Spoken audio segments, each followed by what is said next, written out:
మోసం చేయలేదు అని చెప్పేసి it's part of our job అనుకుంటాను నాకు తెలిసి. ఈరోజు మంగ్లీ గారు అంటారు నేను కష్టపడి ఇంత దూరం వచ్చినా అని అంటున్నారు. కష్టం అంటే ఏందమ్మా? ఇది కష్టమా? లేనోడి దగ్గర దోచుకొని తినడం ఇది కష్టం అంటారా? వాళ్ళ కడుపు కొత్తమ్మని ఒకటి చనిపోయారండి, వాళ్ళ ఫ్యామిలీని ఆదుకుంటారా? లేకపోతే ఈమె పైసలు పెట్టి వాళ్ళని చదివిస్తుందా? ఇష్టం వచ్చినట్టు ఏదో సోషల్ మీడియాలో పోస్ట్ చేయడం కాదు మంగ్లీ గారు. మీరు బయటకు రండి. ఈవెన్ నౌ ఇప్పుడు కూడా మేము రెడీగా ఉన్నాం. You can come out. You can ఒక డిస్కషన్ మాతో పెట్టినా కూడా వీఆర్ వెల్కమింగ్ యూ. అంటే హనుమంతుడి మీద ఒట్టేసి మరీ చెప్పింది కదా, హనుమంతుడి మీద ఒట్టేసి మా ఇష్టదైవమే వదిలేస్తున్నాను. మీరే ఇందాకనే వాళ్ళ బ్రదర్ అన్నారు మాకు దీనికి ఎటువంటి సంబంధం లేదు, నేను హనుమంతుడి భక్తుని, నేను శివరాజ్ భక్తుని, నేను తులజా భవాని భక్తులని ఇంకోసారి చెత్త మాటలు మాట్లాడితే మా దేవుళ్ళ మీద ఒట్లేసి చెత్త అబద్ధాలు చెప్తే మాకు చెప్పు తగ్గుతుందని చెప్తున్నాను నేను వాళ్ళకి. చాలా సీరియస్ వార్నింగ్ చేస్తున్నా వాళ్ళ తమ్ముడికి కూడా. అసలు ఏమనుకుంటారంటే నాకు అర్థం కాదు. జాతి పరువు మొత్తం తీసి మళ్ళీ పై నుంచి ఇదంతా ఏంటంటే panchayat.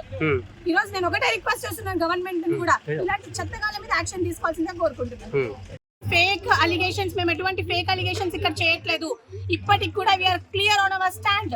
Mangli garu is directly involved in this. ఏదో రిమాండ్ రిపోర్ట్ లో ఆమె పేరు లేనంత మాత్రం అవ్వదండి.